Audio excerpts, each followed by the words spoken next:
அவங்க இந்த வீட்டை ஆதரிக்காக தான் கொடுத்திருக்காங்க, உனக்காக எல்லாம் கொடுக்கல. அதனால இங்க யார் இருக்கணும் இருக்கக்கூடாதுன்னு முடிவு பண்ண வேண்டியது நாங்க தான், நீ கிடையாது. சரிண்ணா, நீங்களே இங்க இருந்துக்கோங்க, நாங்க கிளம்புறோம். என்ன நீங்களும் இங்கதான் இருக்கணும் கார்த்தி. எதுக்கு நீ எதுக்கு மெக்கானிக் பையன் உங்க கால்ல போட்டு மிதிக்கிறதுக்கா? டேய், நம்ம அம்மா போட்டோ மேல சத்தியம் பண்ணி சொல்லு, ஆதிர உன்னை என்னைக்காவது அப்படி பேசியிருக்காளா?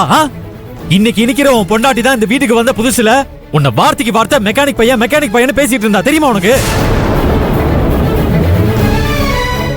அவ்வளவுதான் நீ தலை மேல தூக்கி வச்சு ஆடிட்டு இருக்கியா?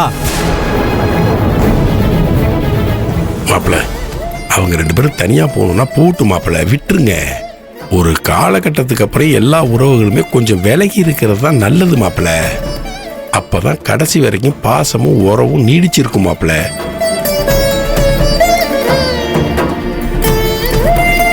இங்க பாருது இல்ல, இதுக்கப்புறமும் எல்லாரையும் ஒன்னா இங்க கட்டி போட்டு வைக்கணும்னு நினைக்காத. அவங்க வேலையை பார்த்துட்டு அவங்க பாதையில போகட்டுமே. தீபாவளி, பொங்கல், நல்லது கெட்டதுன்னு எல்லாரும் சந்திச்சு பேசி சந்தோஷமா இருந்துட்டு போகட்டுமே. அப்படி பாசத்தை காட்டிட்டு போகட்டுமே. தவளையும் எலியும் ஒரே இடத்துல இருக்கணும்னு நினைக்காத. ஏன் சிவா இவ்வளவு சொல்றியே? ஆதிர கிட்ட கார்த்தி மேல ஏன் உனக்கு இவ்வளவு கோபம்?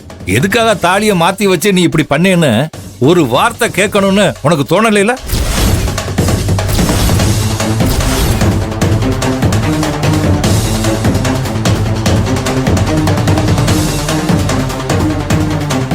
இல்ல, என்ன பேச்சு பேசிட்டு இருக்க நீ? யார பத்தி என்ன சொல்ற? உனக்கு ஒண்ணு தெரியுமா? இந்த பிள்ளைக்கு தாலி பிரிச்சு போடுறப்ப இந்த பொண்ணோட அண்ணன் தான் என்ன கடத்திட்டு போய் அடைச்சி வச்சு கொல்ல சொல்லி சொன்னா அவங்க ஆளுங்கள்ட்ட. என்ன யாராச்சும் கொல்லுவன்னு சொன்னாலே அவங்க நாக்க அறுத்துருவா என் பொண்ணு. கொல்ல சொல்லி அடிச்சு போட்டிருந்தோம். இந்த பிள்ளையோட அண்ணனை எதுவுமே செய்யாம ஆதரவு விட்டுட்டா. காரணம் என்ன? இந்த குடும்பத்துக்காக. அவளையா பத்தி இப்படிலாம் பேசுற? நாக்க அடக்கி பேசுறதுல நல்லா இருக்கா சொல்லிட்டேன். ஏன்பா அப்படின்னா ஆதிர மேலதான் தப்புன்னு நீங்களும் நினைக்கிறீங்களா? சந்தர்ப்பமும் சூழ்நிலையும் அப்படி நினைக்கிற மாதிரி தன்னடா இருக்கு. என்னடா பண்ண சொல்ற? நீங்க இப்படி பேசுவீங்கன்னு நினைச்சு கூட பார்க்கல மாமா. பரவாயில்ல.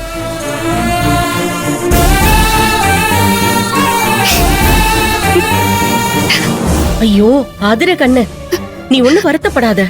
நடந்த பிரச்சனையில எல்லாரும் பதட்டமா, கோவமா, மன வருத்தத்தோட இருக்காங்க. இந்த மனநிலைமையோட மேற்கொண்டு பேச பேச வார்த்தை தான் முன்ன பின்ன வரும். அதனால இதுக்கு மேல இத பத்தி யாரும் பேசாம இருக்கிறது தான் நல்லது. நான் உங்க எல்லாரையும் கெஞ்சி கேக்குறேன், சத்தியமா மனசார சொல்றேன். நான் இப்படி ஒரு குடும்பத்தை பார்த்ததே இல்ல. நீங்க எல்லாரும் ஒருத்தருக்கு மேல ஒருத்தர் அன்பா பாசமா இருக்கீங்க. அந்த பாசம் சில நேரத்துல பிரச்சனையை இழுத்து விடுது. இந்த பிரச்சனையை இதோட விட்டுருங்க. இந்த வீட்டை விட்டு யாருமே போக வேண்டாம். ஆதிரையோட குடும்பம் கூட்டு குடும்பமா எங்க வீட்டுல வந்து இருக்கணும், சந்தோஷமா வாழணும். அதுதான் என்ற ஆசை.